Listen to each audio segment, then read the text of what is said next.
Tá boa, bonita! Bem-vindos ao canal! Hoje vamos falar sobre ser indetectável e sobre responsabilidade coletiva. O que é ser indetectável? Eu já falei isso em outros vídeos e agora eu vou explicar para vocês o que é essa palavrinha que deixa a gente tão tranquilo e empoderado quando se é soropositivo. Quando a gente fala em HIV, a gente começa a conviver com uma palavrinha que chama carga viral. Carga viral é a quantidade de cópias que o vírus HIV faz no nosso corpo. E essa carga viral é que vai ser mensurada de tempos em tempos, a pedido do nosso infectologista, e é que vai determinar qual é o estágio do nosso tratamento. Então, teoricamente, uma pessoa que não tem HIV, ela vai ter uma carga viral relacionada ao HIV zerada, certo? Mas uma pessoa que tem HIV e ela consegue diminuir com o tratamento o número de cópias a um número tão ínfimo que quando ela faz um exame padrão de laboratório, aparece nenhuma cópia. Então, os primeiros exames, inclusive, eles vêm escritos assim, nenhuma cópia. Aí depois começa a vir aquela palavrinha mágica nos seus exames que é indetectável. Isso significa que você já está apto a sentir-se meio que livre do vírus. Não é a cura, mas é um processo que te dá muita tranquilidade, porque você sabe que o seu organismo se adaptou à medicação e que você está sabendo fazer o dever de casa, que você está fazendo tudo certinho. É a primeira coisa que a gente conseguiu, a primeira grande conquista do tratamento antirretroviral no mundo foi conseguir que os pacientes chegassem a esse nível de ser indetectável. Quando a pessoa está indetectável, ela não tem mais quase risco algum de ser atingida por uma doença oportunista.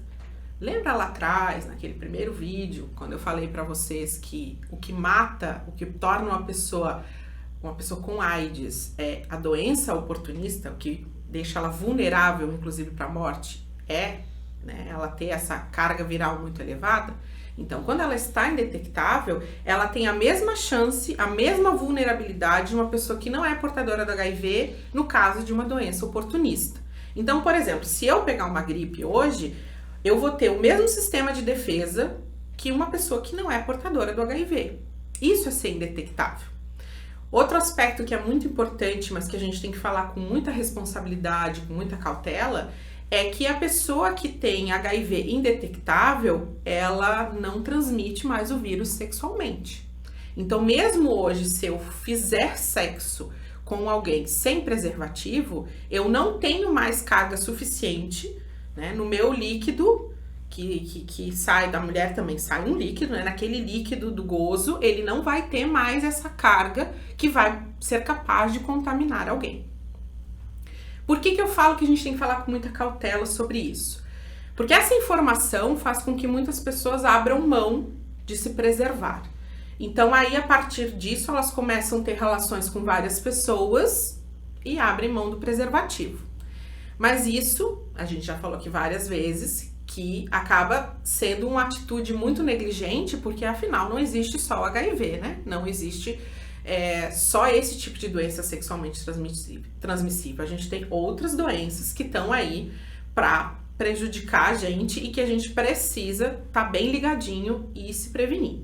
Quanto menor a carga viral da pessoa, mais próximo do indetectável ou indetectável, mais livre a pessoa vai estar. Isso é empoderador? É empoderador. Mas a gente tem que falar sempre de responsabilidade coletiva, a gente tem que falar do uso do preservativo para portadores do HIV e para não portadores do HIV, certo? Isso é indiscutível. Eu vivo uma relação sorodiscordante.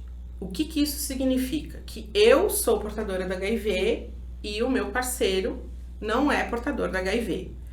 O que acontece nesses casos? Existe uma predisposição maior dele pegar o vírus? No nosso caso, não.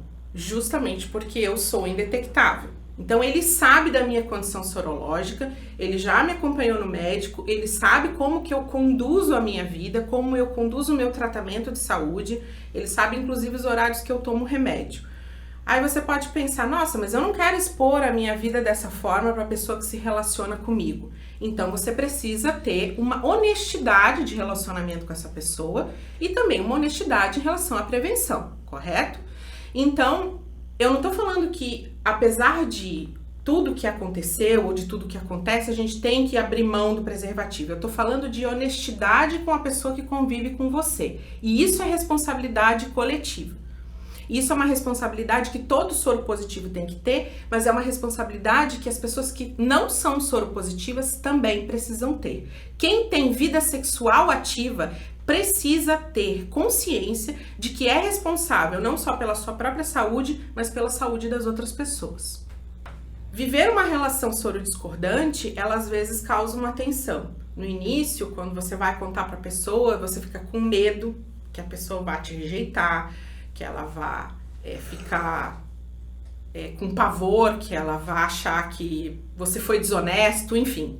Os medos, eles são muito amplos e depende muito da pessoa que está se relacionando com você. Eu tive muito medo de contar pra ele, tá aqui. Mas ele aceitou super bem, ele entendeu a minha situação, e eu lembro que a primeira frase que ele disse pra mim ele pegou na minha mão e disse assim, eu não vou embora. E isso foi fundamental para eu ganhar coragem, inclusive de levá-lo ao meu médico, de explicar melhor, de fazer com que ele compreendesse como eram as coisas no meu mundinho, né, de soropositiva. E eu tenho certeza também que ele acabou aprendendo muito comigo, assim como eu aprendo bastante com ele. Essa coisa da honestidade, ela é fundamental, né? Quando você tem um parceiro fixo, principalmente quando existe, né, um vírus aí rondando as pessoas, é muito importante que se estabeleça essa confiança entre as pessoas. Quando a gente vive com HIV, às vezes a gente passa por uma situação que a gente fica com medo das pessoas terem pena da gente. Só que quando a gente se dispõe a conversar com essas pessoas, a gente deixa claro, a gente consegue explicar que não existe nenhuma razão para essa piedade. Essa piedade, na verdade, ela não ajuda a gente. O que ajuda é a empatia, o que ajuda é o amparo, ajuda é o carinho, é o apoio, né? E é muito possível existir em relações sorodiscordantes. Porque às vezes as pessoas vêm conversar comigo, pessoas que estão descobrindo que tem o vírus agora, dizem, nossa, mas como que você tem uma relação assim e ele não quis te largar no início, se fosse uma mulher também, ela não quis te... Não, gente, quando a gente conversa, a pessoa tem amor por você, é uma etapa que as pessoas precisam conversar e ultrapassarem juntas. Então, é muito possível sim, assim como duas pessoas que são soropositivas conviverem também normalmente, mesmo que uma seja indetectável e outra não. Honestidade, gente. Honestidade, cuidado e respeito um pelo outro. Isso é que é o mais importante. Volto a falar aqui para vocês que é muito importante que vocês façam o teste. Todas as pessoas deveriam se testar periodicamente, pelo menos uma vez ao ano, mesmo que você não seja doador de sangue, mesmo que você não tenha comportamento de risco, porque é importante saber de si e entender que os postos de saúde disponibilizam esses testes, o SUS disponibiliza esse teste, 5 minutinhos sai, então vá ao posto, peça para se testar, ninguém vai ficar fazendo pergunta constrangedora, tá? Que é outro medo que as pessoas têm. Vá lá, converse, faça, você já tem o seu resultado e fica mais tranquilo. O Brasil, ele tá vivendo um surto de sífilis, que também é uma doença sexualmente transmissível e é uma doença que abre portas para um contágio mais facilitado de doenças oportunistas. No caso, para quem está infectado pelo HIV e não está se tratando ou não sabe, a sífilis ela pode vir de uma forma muito mais violenta. De acordo com o último boletim epidemiológico, né, do ano passado, a gente passou de 9 casos para 100 mil habitantes para 75 casos a cada 100 mil habitantes. Isso é um aumento muito grande e mais um alerta para que as pessoas usem o preservativo e se cuidem, se preservem. De acordo com o boletim da UNAIDS, que para mim é a fonte mais confiável de informação que a gente tem na atualidade, de 2010 para cá, o Brasil teve um aumento de 21% nos casos de surto de HIV. Isso já é considerado uma epidemia e ela está afetando mais pessoas dos 15 aos 24 anos.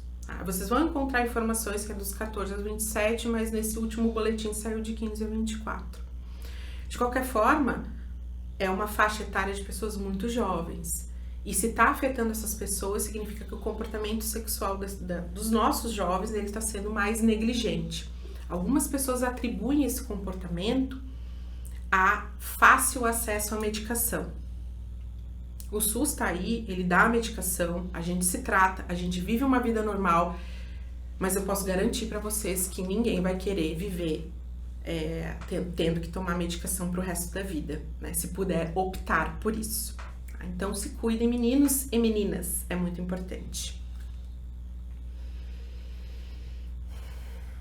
Quando eu dei entrevista para a Rádio Senado em 2018, um ponto que eu levantei, que é muito importante pelos relatos que eu estava recebendo na época, eram de senhoras, pessoas já de uma idade acima dos 45, 50 anos, comentando que haviam suspeitado ou que já tinham feito exame e que sabiam que estavam com HIV e que tinham um único parceiro ao longo da vida e eram casadas.